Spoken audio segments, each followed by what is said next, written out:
ఇల్లు షిఫ్ట్ అవ్వడం మామూలు విషయం గాదు. చాలా తలనొప్పి ఉంటుంది. నాకైతే ఇప్పుడే అర్థమైంది అది. చాలా ఓపిక ఉండాలి ఇల్లు షిఫ్టింగ్ అప్పుడు. సో, మేమైతే మా పాతింటి నుంచి ఇంకొక ఇంటికైతే షిఫ్ట్ అయిపోయామనమాట. ఇది 2 బీహెచ్‌కే. ఇది కూడా మా పాతింటి దగ్గరలోనే అయితే ఉంది. సో, మేమైతే సండే పౌర్ణిమ మంచి రోజని చెప్పి మార్నింగ్ 5:30-6:30 ముహూర్తం బావుంది అని చెప్పి గృహప్రవేశం అయితే అప్పుడు పెట్టేసుకున్నామనమాట. సో, మేము ఇలాగ పువ్వులతో అన్నిటితో డెకరేట్ చేసి తాంబూలం అన్నీ పెట్టుకొని పూజ అయితే స్టార్ట్ చేశాము. అండ్ ఇంక దాని తర్వాత పాలు పొంగించడం కూడా చేశామన్నమాట. సో, మొత్తం అన్నిటికీ పసుపు కుంకుమ పెట్టి పాలు పొంగించాము. ఇంకా దాని తర్వాత మొత్తం పూజ అంతా బాగా జరిగింది.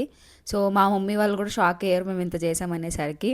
అండ్ ఇలా డెకరేట్ చేసామన్నమాట మొత్తం తాంబూలం అంతా పెట్టి. సో, ఫైనలీ పూజ అయితే అయిపోయింది. ఇంకా లగేజ్ సర్దడం అయితే స్టార్ట్ చేసామన్నమాట. చాలా లగేజ్ వచ్చేసింది తెలియకుండానే. సో, ఇవన్నీ పెట్టి క్లీన్ చేసేసరికి మాకు చాలా టైం పట్టేసింది. ఇంకా నా రూమ్‌లో అయితే ఇంకా సర్దుకోవడం స్టార్ట్ చేశాను. నా బట్టలన్నీ ఓపెన్ చేసి. సో, చాలా వరకు అయితే సర్దుకున్నాము.